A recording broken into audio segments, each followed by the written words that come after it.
The Keestrack Frontier is a screening machine which can typically process up to 350 tonnes of material per hour. It's a mobile screener and has a transport weight of around 30 tonnes.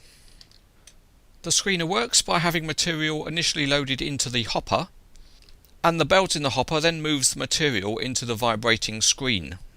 And depending on how the screen is set up, material either falls through the screen or is vibrated off to the end. The oversized material runs off to a belt at one end of the machine, where a stockpile forms. The mid-size material comes off a belt on the right hand side of the machine and forms another stockpile of smaller graded material. And the small fines material comes off the fines belt, which is located to the left hand side of the machine. These processes are continuous and the machine constantly builds stockpiles of sorted materials. Now to look at the model of the Keestrack Frontier. The box arrives nicely wrapped in tissue, and when that's removed it reveals a branded box, but there's no information about the maker of the model because this model's been procured directly from a factory in China. Also, there's no information about the real machine either. Inside the box, the model is nicely wrapped in tissue, and there's no assembly to do because it's complete in the box, so there are no instructions either. Once the model is out of the box, the only thing left to do is to remove a small piece of packaging.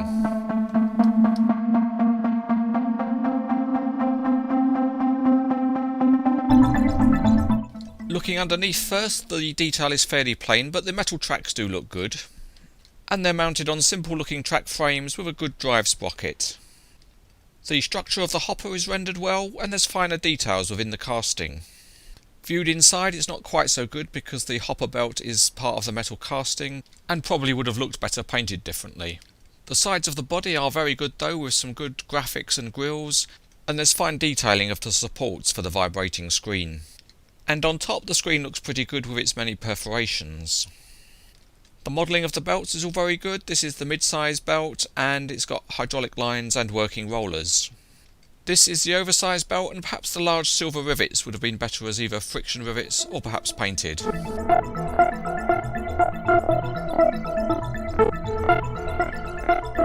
As usual, we will look at the tracks first, and although there's too much friction for them to work on a smooth surface, in fact they are very free rolling. It's a good mechanism. And on any kind of a rough surface, then they roll very well and very realistically. But before we set the screener up, one of the great features of a model like this is that it makes a very good load for a suitable transport vehicle. So here we've got a Dole low loader, and we'll just pop the screener on and you get a very good looking pose indeed for displaying the model.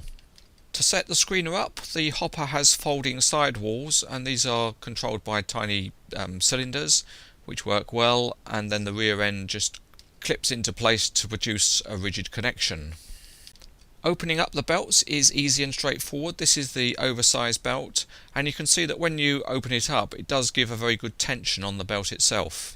The mid-size belt is articulated and hinged in a slightly different way, but it just folds over, and then the end folds up, and then you can just lower the whole of the arrangement down to produce a realistic belt configuration. And finally, the fines belt opens up in a slightly different way again because it's on a kind of rotating mechanism that rotates and then folds down. One great feature is that the belts are real rubber and they all work. So if we add a few rocks onto the screen and then work the oversized belt, you see that the rocks get correctly carried up. The mid-size belt works too, and also the fines belt, although the material I'm using here could hardly be called fine.